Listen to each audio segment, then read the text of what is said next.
What is up, everybody? Welcome to season 9 of the DFS MVP. I'm your host, TJ Hernandez, the director of DFS at 4for4.com, back with my co-host, Mr. John Daigle. But if you're watching on the stream, you'll see a third face.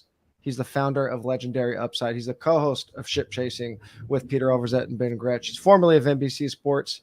He's the winner of Best Ball Mania 3, and he is the third member of DFS MVP this year. It is Mr. Pat Kerrane. Kerrane, what's up, buddy? Not much, man. I'm excited to be on here. Excited to be podding with Daigle again. It's been a while. He didn't threaten to fight me on this pod, which is always nice. Yeah, I'm excited for this show. This will be a lot of fun this season. We've come full circle from a trio of fight pods to now being forced to be friends. Actually, when they came to me, like TJ and Luis, and asked me, just like, okay, what are we doing for this year? What are some big plans for DFS where we can continue upgrading what we give everyone? Yes, Kerrane was one of my first pitches.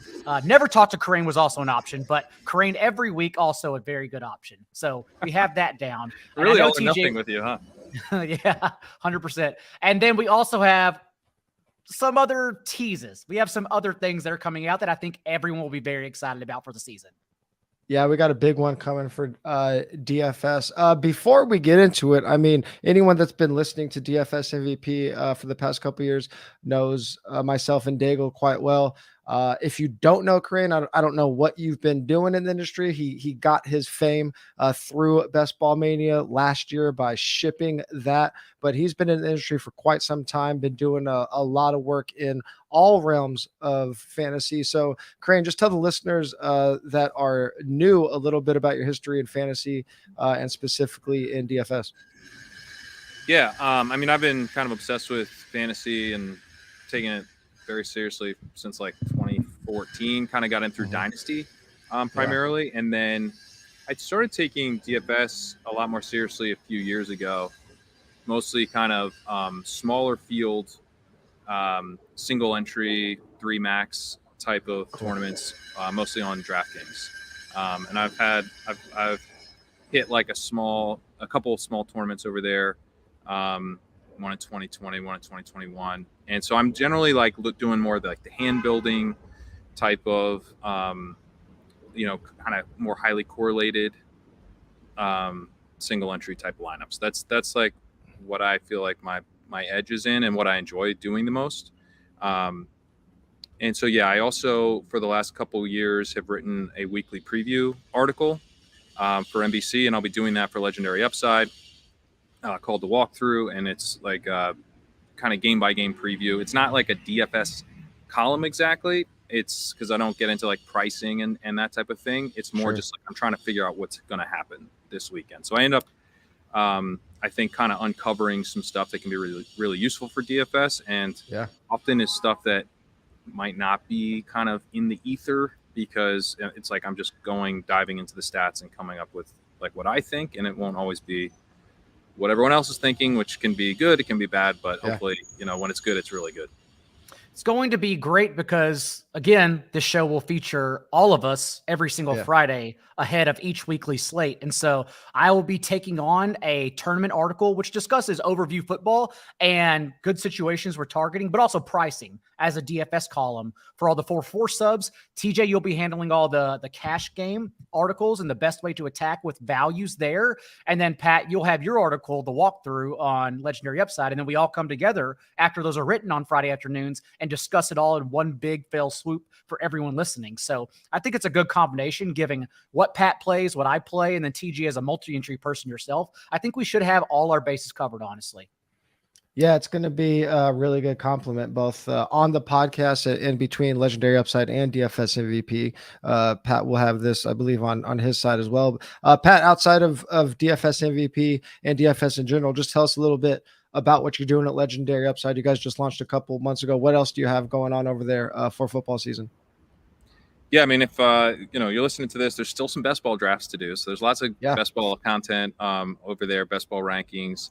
And then I've got completely for free my article on the legendary running back scenarios, where I look at, it's kind of a managed league type of article primarily, but I think it's very helpful for all formats. But looking at the running backs going in the first 2 rounds and trying to figure out what would need to happen for them to hit that like massive kind of earth-shattering type of like truly league-winning type of season. Went through all of those, and again, that article's free. And I have another article coming out tomorrow morning that looks at some of those exact type of scenarios, but going a little bit deeper, going through the top 15 running backs by ADP, and seeing if there's a little bit more upside in the dead zone this year than usual, because I think there is.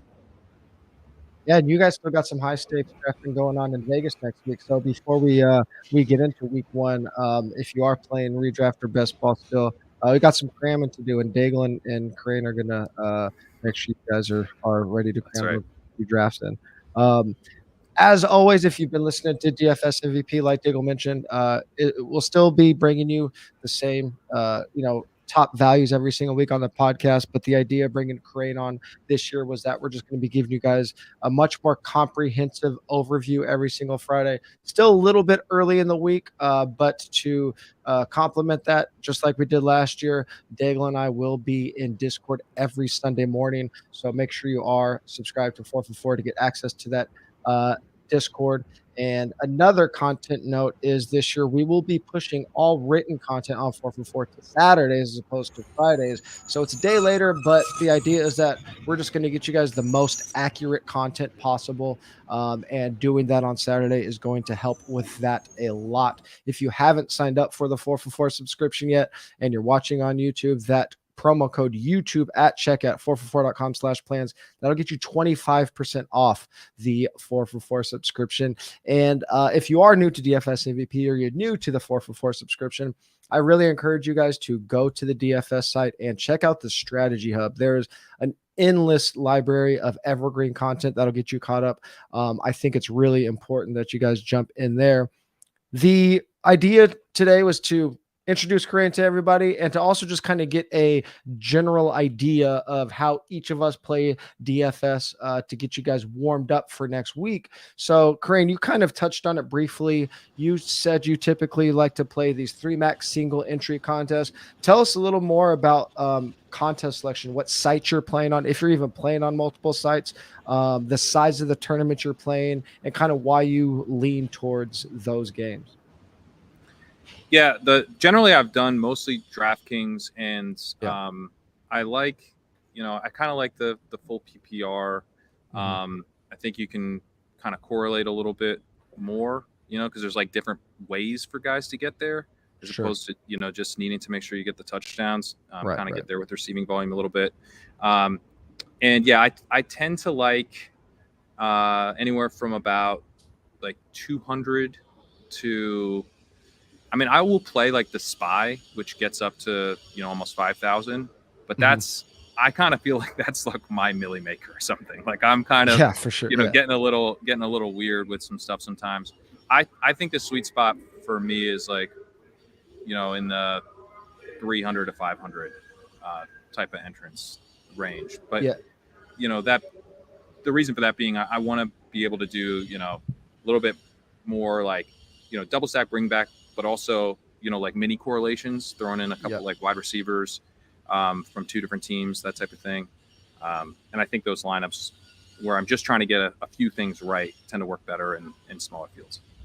Yeah. And I think that's important for new players to understand, because one thing that I think the average DFS player does, especially new ones, they log into DraftKings, they log into FanDuel, they see the featured contests with tens of thousands, if not hundreds of thousands of entries. And it really is a lottery, right? There is some skill advantage, but you're basically needing to hit like a 9-team parlay to win these tournaments. And you need a 99.9th percentile outcome to even have a good cash. Whereas in the contest Kareem's talking about, and I kind of like, I don't have like a hard like math concept on this, but kind of just intuitively like 500 or less for me is where like that 90 to 91st percentile outcome can still take down that tournament. Daigle, what contests and sites have you been leaning towards these last couple of years?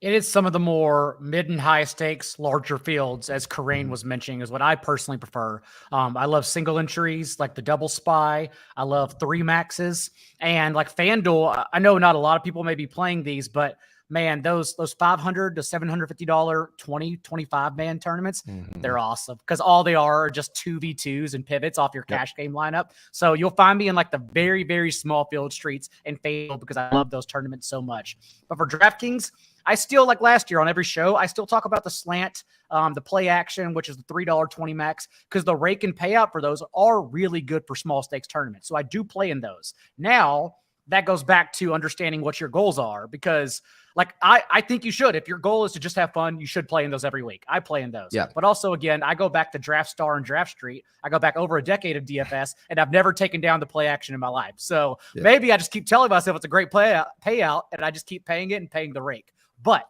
if your goal is to have fun and those kind of stakes, play the slant, play that $9 tournament every single week, because at least the payout's there, even if you're like top 100. So I mix it up a lot, and I'll talk about everything as I did last year on the show, but I'll definitely get us honed down for single entry since that's more my forte.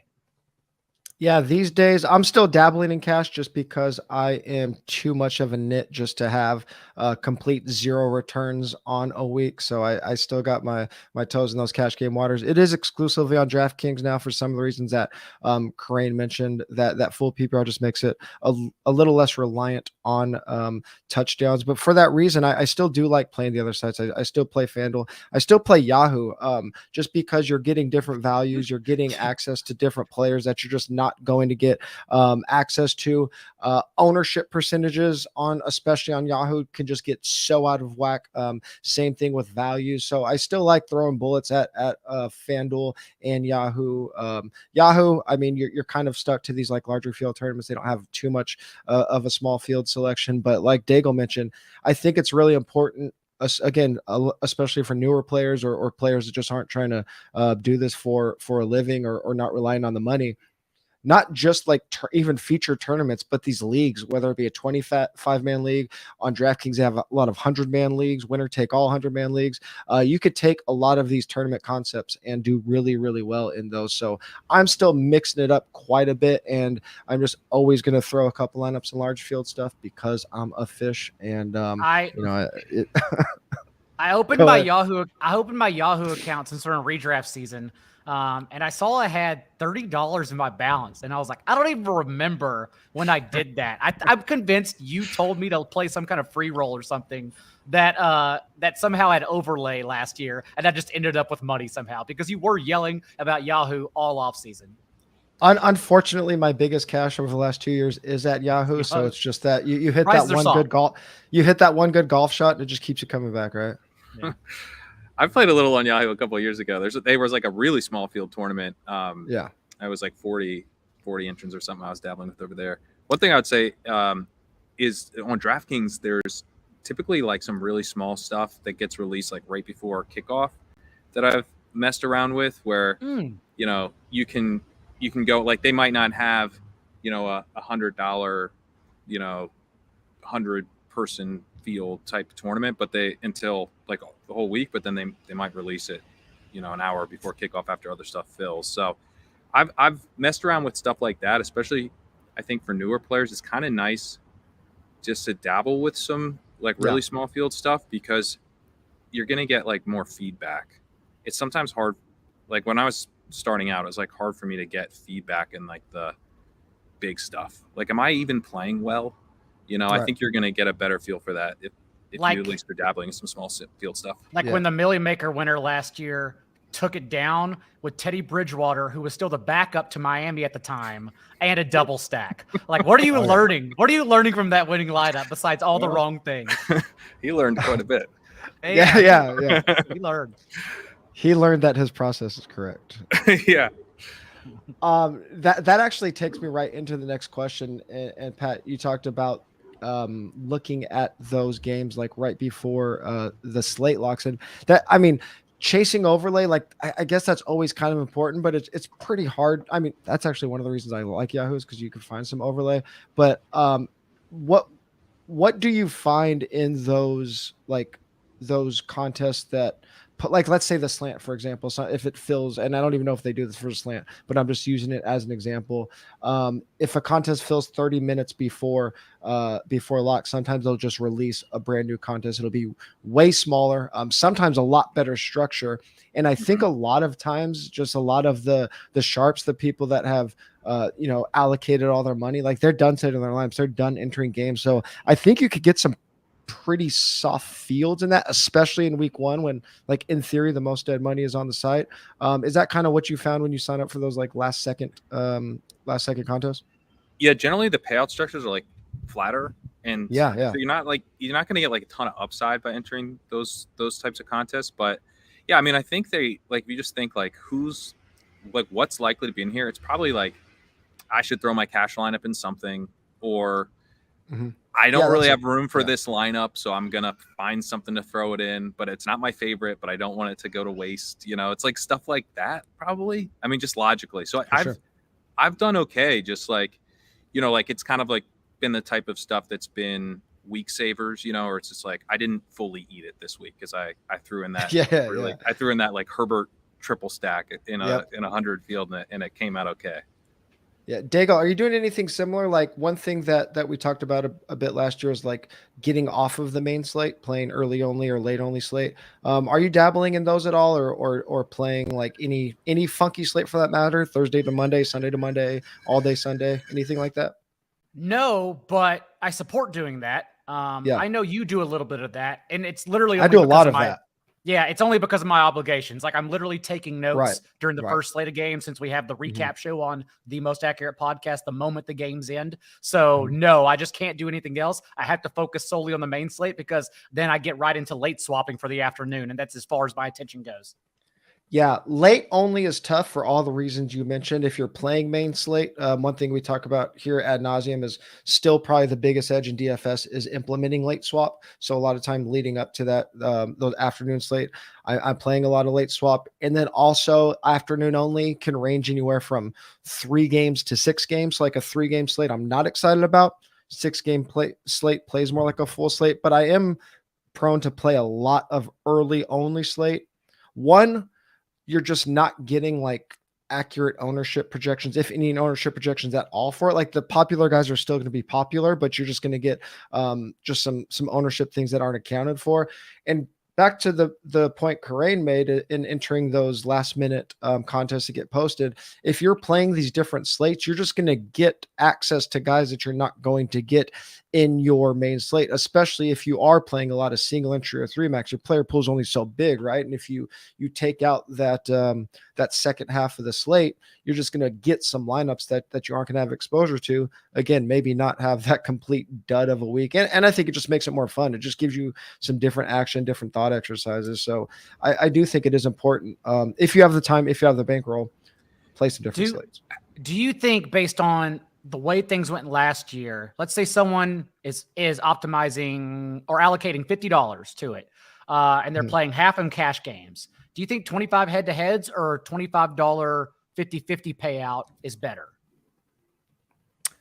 My kind of loose rule of thumb is, if you want to be playing at your bankroll level for cash games, about 30 head-to-heads at a buy-in level, just because that's going to kind of get you your your real return on your number of head-to-heads, right? If you have a 75th percentile lineup, you should win about 75% of your head-to-heads. Once you hit 30, that's just like the mathematical variance. If you're playing under that, probably just stick to 50-50s or double ups, because if you can only afford to play, say, 5 head-to-heads, even if you have a 75th percentile lineup, you have a chance that you just go 0 for 5 because you're in a 5 better lineup. Does that make sense?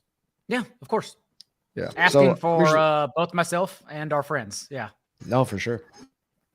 When you're doing early only, I think like one of the advantages is there's not accurate ownership projections, but that's actually been one of the reasons I haven't really done it, because I'm like, well, I use the ownership. I should mention, like, I don't always go super contrarian with stuff, but I I like to know, what contrarian is and how much chalk I'm eating. And if I don't know that, it makes me, I just have a harder time thinking that I have an edge, but yeah, everyone else is kind of in the same boat. So how do you handle that part of it?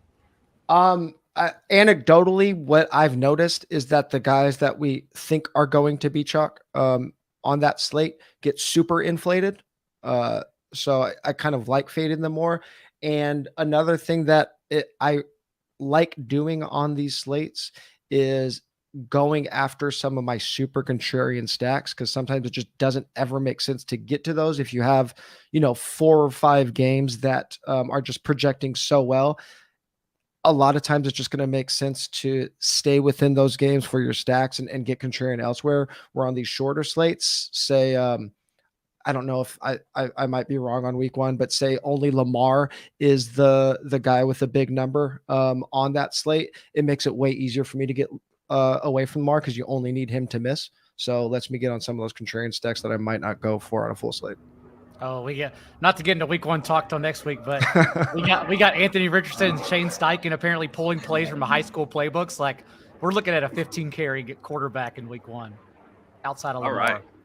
Oh yeah, that sounds fun. Actually, I need to do more early stuff. That sounds like kind of goes the way I like to play anyway. I've been getting it in for everyone already. We have so many questionables already on the week 1 slate, so I've been writing everything down. I just want to touch on some like loose bankroll ideas. We don't have to get super specific here, but Pat, you kind of touched on, you like to play single entry and 3-backs. Early in the DFS days, a lot of people were using like 80-20 rule, 80% cash, 20% GPPs. A lot of it carried over from poker. I do think it is a fair criticism of novice players that it feels like cash games are dead. I don't agree with that. I do think it takes a lot of work. I do think people are still putting in, I think people are still putting in some very egregious lineups, especially on DraftKings, where you're not just blindly jamming a running back into the flex like you are on FanDuel.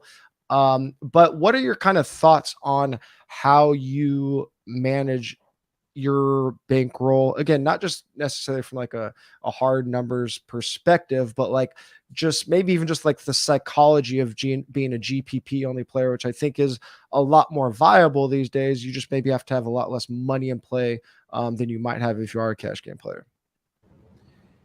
Yeah, I mean, I think, I don't play cash. I just have never really enjoyed playing cash. I used to play it a little bit, and then it's kind of like as part of taking DFS more seriously, I was just like, I'm not playing cash, because it wasn't working very well, and I just didn't enjoy it. And I want to focus on what I'm actually enjoying. It's kind of just what I want to do in general. It's like, as long as I'm like really enjoying something, I feel like I'll get better at it.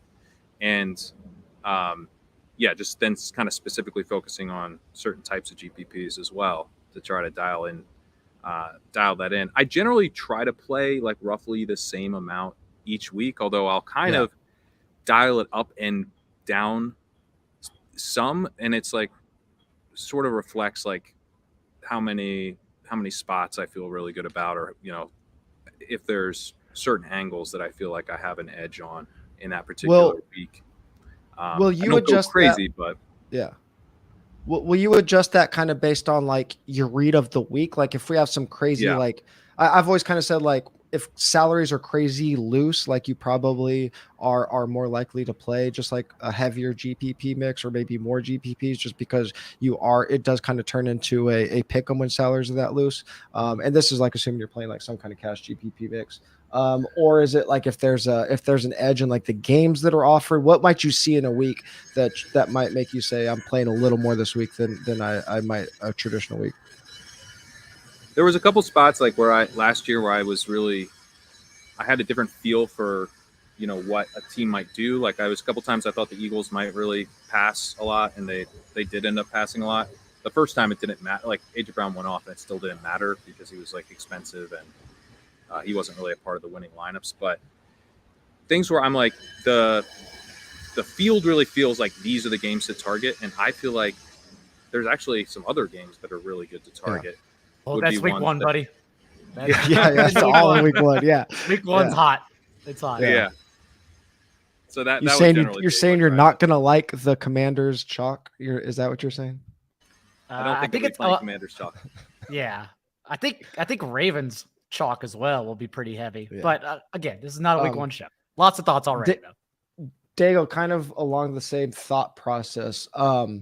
You sports bet, you play best ball, you play high stakes season long, and you play DFS.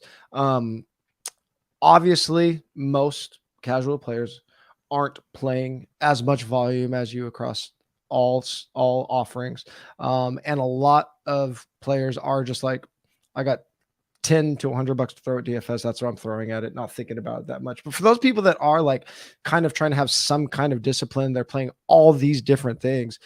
How are you managing so many different bankrolls, and like where specifically does DFS fit into the spectrum of your investments across the whole year, especially like with all of our best ball money in season long? Like we get so much money tied up for 8 months at a time. How are you kind of managing those?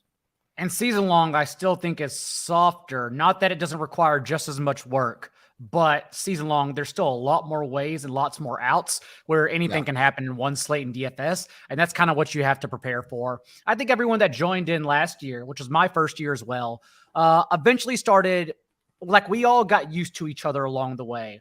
Since I would have some ugly recommendations because I play different. Like I'm trying to play top 1% lineups, and I know they're not pretty, but I think all of us in the Discord eventually got comfortable saying, be comfortable being uncomfortable. That's kind of our slogan. That's how we're trying to win. We're doing it intelligently, but that's just how I play. And so what I try to do is take all that information and just give it to, like, parse it and then give it to everyone. Like Pat said, just doing what you have passion for. I am fortunate, not fortunate, however you want to phrase it, to have passion in everything across football. When producer Sal, I would say unfortunate.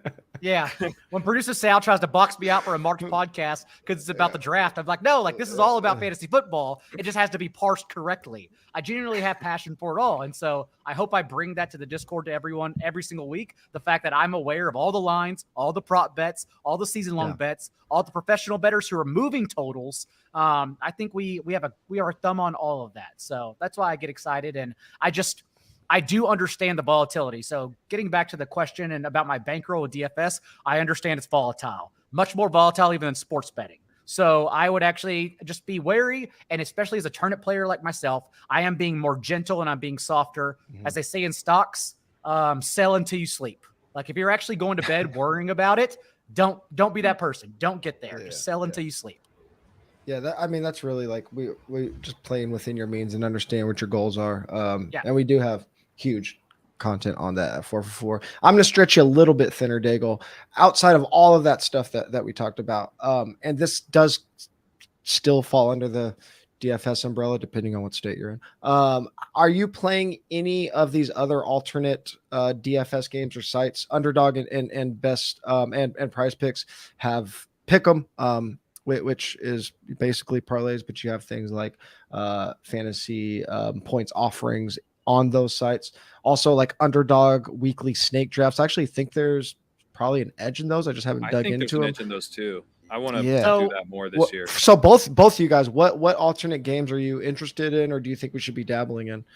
I can't confirm it just yet, but it looked like Underdog teased some kind of live final whenever they tweeted the picture of Miami and hinted that something big is coming. It seems like a Battle Royal live finals coming. And if that's the case, I'm in. I'm very interested in that kind of format. Also, on top of that, I will, like we've already mentioned, we have the Sleeper promo code 4for4 and literally a $10 deposit on Sleeper. And then you get everything. You just get everything for that price. I will be having Sleeper pick slips because I not only tell Connor Allen and Ryan Noonan with their props, but I have my own props as well, especially in primetime games that I look out for. So yeah, I like playing those and betting those props as well. Yeah. Pat, what were you going to say? Snake drafts and just like are you playing any type of pick games, like smaller DFS sites, any just like random DFS games you think there might be a little bit of an edge in? I haven't done too much of the pick 'em. I think I'll be doing a bit more of that this year, probably on Underdog. I need to kind of dig into it a bit more though. And then, but I was very intrigued by some of the snake draft stuff. Me last too. year. Yeah. It just seems like, the prices change like pretty significantly over the course of the week. There was spots. I remember Joe Mixon last year was like just in an awesome spot, and he was going in the 6th or 7th round of these drafts. Yeah. Just like, what is going on? So I think I don't know, maybe there's just not as much content around those right now, but that's definitely something I want to attack. I think especially early in the week, like if I am diving into stuff and I'm like, oh, I think maybe this is like a sneaky good spot for this running back or this passing game, just jump in drafts like kind of right then before prices change. Yeah, I'm going to be interested in those snake drafts too. For those that aren't familiar with what we're talking about, Underdog has exactly what it sounds like. It's a DFS contest. It's a snake draft. Somehow they get ADP up there, once the week starts, and people are still basically drafting off ADP. And if you think about how you build a DFS lineup on, say, DraftKings, you're going 100, 200 players deep every week trying to decide what the best lineup is. In these snake drafts, I mean, people are going 40 players deep, and if they're not in the top 40 in ADP, they're not getting used. And you can't like necessarily force stacks like you could in a DFS lineup where you have access to anybody. So I think there's some lineup construction and just basic like player selection edges that aren't realized yet. And I just don't think a lot of people are going to put a lot of resources or thought into. So I am pretty interested in those games this year. All right. Before we get out of here, Pat, just like any final DFS thoughts getting ready for week 1, anything you would tell a new DFS player, anything at all that you want to leave the listeners with? I don't know. I'm excited for kind of to get back into the weekly mindset. Yeah, I do a lot of stuff on kind of like trying to predict game flow, matchups, pace, that kind of thing. I think you'll kind of hear a fair amount of that. I guess trying to get fewer things right is something that I focus a lot on for newer players. Like, getting like, that one stack in your lineup, adding on the tight end, taking maybe going to a slightly smaller field where you can add the tight end as a third guy, just so that you're not like, finishing 55th in a top heavy big tournament, right? Like I finished, I think it's something like 55th in the red zone, and it's like it doesn't pay out anything.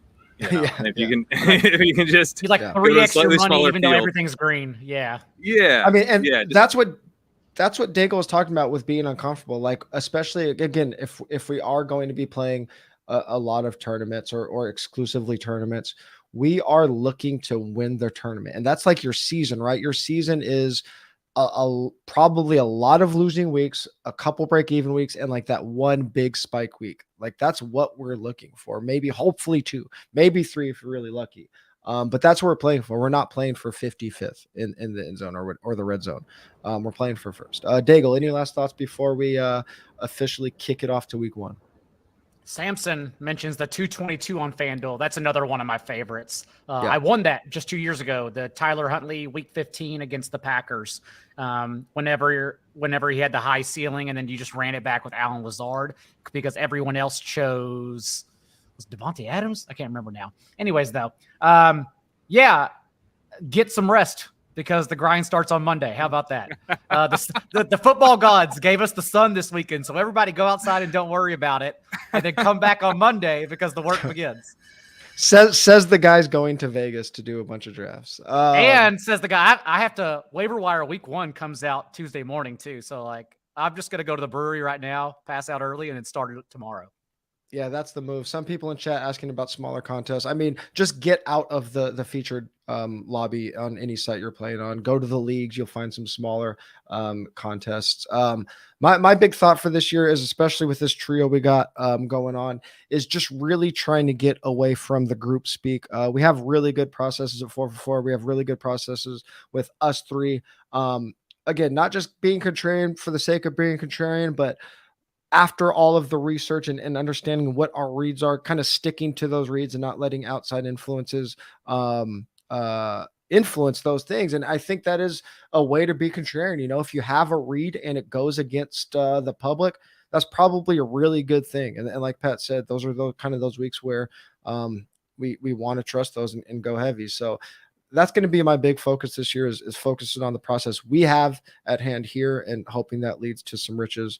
But again, just wanted to introduce Mr. Karain to the DFS MVP universe. I'll hopefully introducing myself and Dago to the Legendary Upside universe will be equally beneficial. If you are listening to this on audio, please go to whatever podcast network you're listening on. Give us a 5-star rating or review. It helps out a ton. If you're watching on YouTube, please like and subscribe. That also helps a ton. Sign up for the 4for4 subscription with promo code YouTube. That'll get you 25% off the DFS plan. And go to the description for other discounts on subs to access Legendary Upside website and podcast, and for our Discord. And Pat, remind everybody one more time everything going on at Legendary Upside right now. Yeah, legendaryupside.com. Right now, if you sign up for a yearly subscription, which is $99, you can get a $50 credit for Underdog, and that's not for new subscribers or new signups for Underdog. If you're like already drafting on Underdog and you're trying to fill those final 2 BBMs, you can get that $50 credit there. You got to fill out a form on the homepage of Legendary Upside to get that credit.